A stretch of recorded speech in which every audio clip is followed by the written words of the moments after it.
Alors, en ce moment, nous travaillons sur le commerce international et voyons le rôle des États dans le commerce international. Les interventions de l'État dans les échanges internationaux sont multiples. D'abord, c'est l'État qui va décider l'intégration du pays à l'OMC et donc au respect des règles de l'Organisation mondiale du commerce. Et du coup, évidemment, ça va modifier la position du pays par rapport au libre-échange.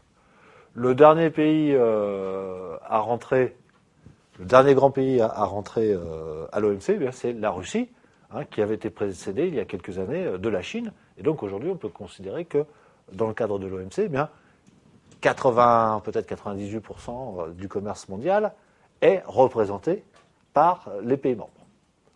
Et ces pays membres, évidemment, adhèrent suite à leurs propres demandes. Et donc, c'est la volonté des États que de participer à cette institution qu'est l'OMC. Évidemment, ce sont les États aussi qui décident de joindre leurs forces pour constituer des zones de libre-échange.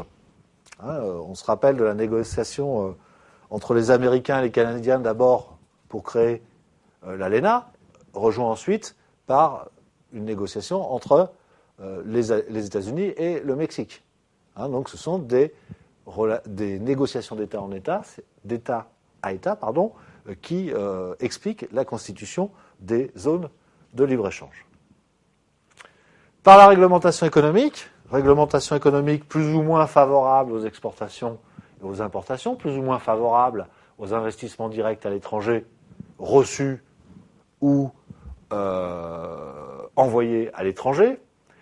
Donc, la réglementation économique, eh bien, aujourd'hui, pour l'essentiel, elle a pour cadre la nation, même si, dans le cas particulier des États européens, une partie de plus en plus importante de notre législation économique eh bien, est décidée communautairement par les institutions de Bruxelles.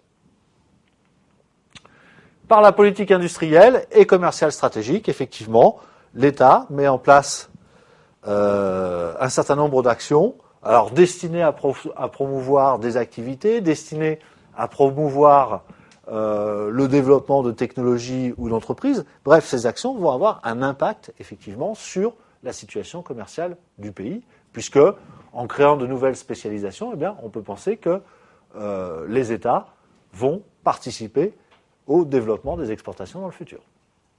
Donc, les politiques industrielles et les politiques commerciales stratégiques, je rappelle, au sens où l'entendait Paul Krugman, où on a intérêt à se créer des avantages comparatifs dans un monde dominé par la concurrence imparfaite, c'est la problématique de la politique commerciale stratégique, eh bien, c'est au cœur du débat. Et enfin, il ne faut pas oublier ça, parce que c'est encore un vecteur important de commerce entre les nations, eh bien, par la signature de contrats commerciaux d'État en État, d'État à État. Il ne vous aura pas échappé que les gros contrats de gaz, de pétrole sont signés directement suite à des visites officielles de chefs d'État ou de chefs de gouvernement. Il ne vous aura pas échappé non plus que les achats massifs d'avions, et notamment d'avions de guerre, des aéronefs de guerre, eh bien, se font au plus haut niveau d'État à État. En témoignent les derniers déboires entre le Brésil et la France pour la vente de Rafale. Donc on voit bien que là, ce sont des contrats étatiques. Et aujourd'hui, on peut considérer que les chefs d'État et de gouvernement, ce sont les premiers ambassadeurs des produits nationaux à l'étranger. Et ils ne se privent pas, évidemment, dans chaque déplacement, de faire du business et de ramener un certain nombre de contrats commerciaux. Alors, quelles sont les raisons qui poussent les États à favoriser l'intégration commerciale ? Pourquoi, en gros, les États sont-ils, en règle générale, favorables au libre commerce et au libre-échange ?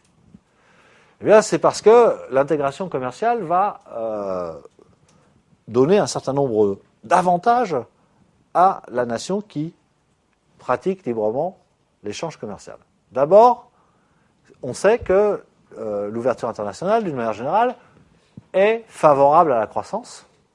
Et si c'est favorable à la croissance, si l'ouverture internationale débouche sur la croissance, eh bien, on va avoir les conséquences positives de la croissance, c'est-à-dire l'augmentation des emplois. Je vous rappelle quand même que c'est un but qui est recherché aujourd'hui par tous les gouvernements, en tous les cas, les gouvernements des pays développés. L'amélioration des niveaux de vie et la meilleure satisfaction des besoins. Pourquoi ? Eh bien, si on se spécialise, je vous rappelle que c'est quand même la règle essentielle de l'échange. Si on se spécialise, eh bien, à partir du moment où on s'est spécialisé, les coûts de production sont moins importants. Par contre, on va abandonner des productions. Ces productions seront réalisées par d'autres. Ce sera leur spécialisation aux autres. Et ils bénéficieront, évidemment, du gain de la spécialisation. Donc, ça nous permettra, nous, d'acheter des produits à l'étranger, des importations, donc de les acheter moins cher parce que bénéficiant de la spécialisation des autres. Et nous, ça, par notre spécialisation, nous permettrons aux autres d'acheter des produits, les nôtres, qui seront moins coûteux que s'ils ne s'étaient pas spécialisés.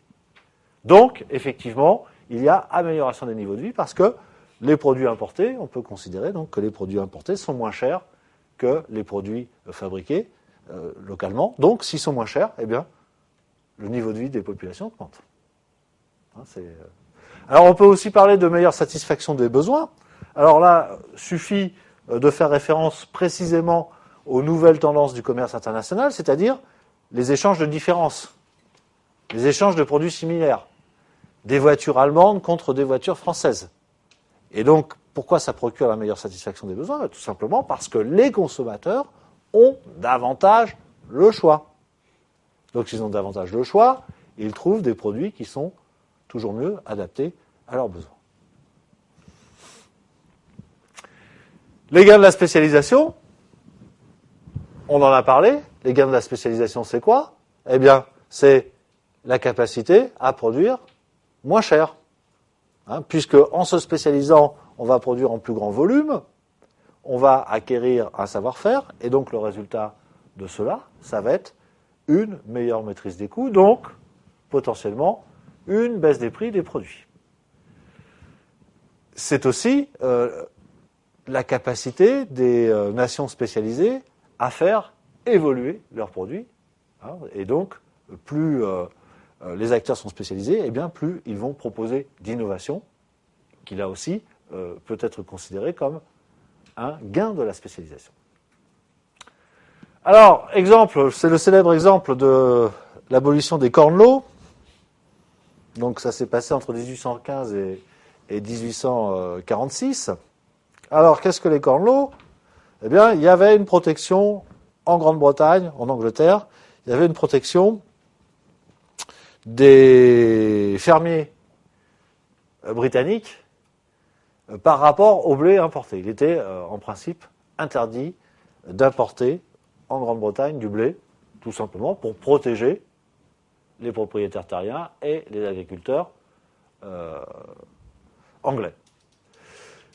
Manque de chance, au début du XIXe siècle, eh bien, les prix du blé montent, puisque l'Angleterre industrielle se développe, y compris démographiquement. Je vous rappelle qu'il y a une révolution démographique, légèrement antérieure à la révolution industrielle. Donc, la population augmente, et il faut produire de plus en plus de nourriture. À cette époque-là, il faut produire des volumes de plus en plus importants de blé. Le potentiel agricole britannique arrive en gros à saturation, et donc on constate une augmentation du prix du blé. Conséquence immédiate, ça freine la croissance industrielle. Comme le disait Marx et les classiques avant lui, le salaire est essentiellement déterminé par le prix du pain. Si le prix du blé augmente, le prix du pain augmente, et les salaires augmentent. Résultat, eh bien, l'industrie devient moins compétitive, les investissements et l'acte d'entreprendre rapportent moins, et donc, si le profit n'est plus au rendez-vous, ou moins au rendez-vous, eh bien, les entrepreneurs sont plutôt moins nombreux. Bref, ça entraînait finalement une sorte de ralentissement de la croissance économique et de la dynamique d'entreprise. Et donc, les Anglais, comme l'avait conseillé David Ricardo, qu'il ne connaîtra pas d'ailleurs de son vivant, eh bien, vont décider à un moment donné d'ouvrir les frontières anglaises au blé européen, et particulièrement au blé français, plus abondant et donc moins cher. Évidemment, en faisant ça, le prix du blé a baissé, les industriels ont pu répercuter cette baisse du prix du pain sur les salaires, donc la baisse des salaires, et les profits ont augmenté, et la dynamique industrielle et de création d'entreprises est revenue. Le prix à payer pour l'économie anglaise, évidemment, c'était la ruine de ces agriculteurs, mais si vous voulez, on a préféré le développement du monde industriel, qui concernait des gains plus importants et plus de personnes, et quitte à sacrifier l'agriculture britannique. Donc voilà un exemple célèbre, si vous voulez, de passage au libre-échange et des gains qu'on a pu en obtenir. Mais parfois, il faut bien comprendre qu'il y a aussi des régressions protectionnistes, parce que le libre-échange n'est pas porteur que d'avantages. Il a aussi un certain nombre d'inconvénients. Donc on rencontre souvent, de la part des États, des attitudes protectionnistes et des encouragements au dumping. Bien, alors on a des raisons qui poussent à l'ouverture. On a vu les petits déboires protectionnistes. Alors maintenant, quelles sont les raisons qui freinent l'ouverture, c'est-à-dire précisément qui conduisent à du protectionnisme absolu? Donc il existe différentes motivations. D'abord, la recherche d'indépendance et de nationalisme économique. Alors, par exemple, on peut se dire, c'était le cas de la France, de se dire, après la Seconde Guerre mondiale, on veut une indépendance énergétique. Donc, on va faire ce qu'il faut pour arriver à être autonome au niveau de l'énergie. Le programme nucléaire d'après 1974, si vous voulez, est le dernier avatar de cette politique d'indépendance énergétique. Mais entre-temps, on a créé de magnifiques groupes qui fonctionnent très bien. Maintenant, il n'y en a plus qu'un, mais d'un côté, c'était Elf, de l'autre côté, c'était Total. Aujourd'hui, ces entreprises ont fusionné, mais on a créé des grandes entreprises précisément pour qu'on ait une certaine indépendance, négocier des contrats d'approvisionnement en pétrole, etc. De la même manière, on a construit nos propres centrales électriques, alors à l'aide de charbon, à l'aide de pétrole, etc. Mais on a construit ça pour être totalement indépendant. On a construit aussi nos raffineries pour ne pas dépendre du raffinage des autres. Donc, il peut y avoir la recherche d'indépendance et se dire finalement, on ne veut pas importer ces produits-là, on veut les fabriquer chez nous. D'accord ? C'est un motif puissant, effectivement, de frein de l'insertion à l'échange international. La protection des activités des firmes nationales de l'emploi. Alors, effectivement, on s'aperçoit que dans notre univers mondialisé, eh bien, un certain nombre d'entreprises, un certain nombre de secteurs d'activité souffrent de l'échange international et, en tous les cas, de la concurrence internationale liée à l'échange. Donc, souffrir, ça veut dire très concrètement perdre des marchés, perdre des clients et, à terme, pour un certain nombre d'entreprises, disparaître. Et donc, il y a une volonté des pouvoirs publics, surtout en cette période de crise, en cette période de récession, il y a une volonté des pouvoirs politiques de garder ces activités sur le sol national et surtout de garder les emplois qui vont avec. Donc, il y a un discours, pour l'instant, c'est essentiellement du discours. Il n'y a pas encore de mesures protectionnistes, si vous voulez, qui sont massivement développées par les différents pays, mais au moins dans le discours, on sent que on s'oriente de plus en plus vers des politiques très protectrices des industries nationales. Pensez au discours en France, précisément, sur le produire français, sur tout le discours négatif sur les délocalisations, etc. Donc on est vraiment dans cette problématique-là. La crainte des restructurations, eh oui, parce que s'ouvrir à la concurrence internationale, c'est se confronter au meilleur. Parce qu'on n'est pas forcément le meilleur dans un domaine. Et ça, on va le savoir précisément quand on va être en contact avec les autres. Et si on n'est pas le meilleur, eh ben, il va falloir le devenir, ou en tous les cas, faire partie des meilleurs, et donc il va falloir se restructurer. Et se restructurer, ça veut dire se moderniser, ça veut dire investir, ça veut dire se réorganiser, et ça veut dire aussi, malheureusement, la plupart du temps, supprimer des emplois.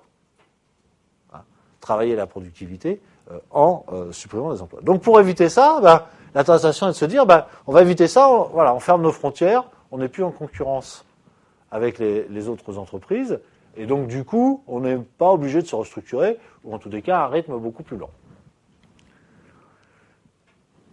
Et puis, on a aussi toute la question de l'autonomie de la politique économique, où effectivement, être ouvert sur le reste du monde, ça veut dire être dépendant quelque part. Hein. On crée des relations d'interdépendance par les échanges, mais ces relations d'interdépendance, elles vont nous faire perdre une certaine autonomie dans la politique économique. Vous comprenez bien que je ne sais pas comment faire pour relancer les exportations vers les États-Unis. Je n'ai pas de moyens de pression sur les Américains pour qu'ils achètent plus de produits français. Je peux envisager de doper la consommation en France, en tant que gouvernement français. J'augmente la prime à la casse, je verse des revenus supplémentaires aux individus qui ont les plus faibles revenus. Bref, je peux inventer des moyens qui vont doper la consommation. Je ne peux pas doper, en tant que Français, en tant que président français par exemple, je ne peux pas doper la consommation de produits français par les Américains. Hein. Et donc, du coup, se développer, avoir de la croissance principalement par les exportations, comme le font nos Allemands, eh bien, c'est être dépendant de la conjoncture économique. Et c'est d'ailleurs ce qui se passe en Allemagne. La récession en Allemagne est annoncée parce que l'économie allemande va bien, ce sont ses clients qui vont mal. Et donc, si ces clients vont mal, ils vont plus acheter, ou moins acheter, et donc l'Allemagne finira par aller mal aussi, sans pouvoir rien y faire. Et puis, un dernier argument qui est assez proche, à mon avis, du nationalisme, mais c'est un discours un petit peu sur un terrain annexe ou connexe, la défense des spécificités culturelles. Et oui, dans nos manières de consommer, il y a de la culture. Et donc, eh bien, on va refuser l'implantation des McDonald's sur le territoire en se disant que ça va provoquer la malbouffe et que ça va surtout remettre en cause les manières traditionnelles de s'alimenter dans un certain nombre de régions. Hein, et on peut faire ça finalement avec tous les produits dont on n'a pas la tradition sur le marché national. Hein, et là aussi, effectivement, ce sont des remarques qui se développent en période de crise.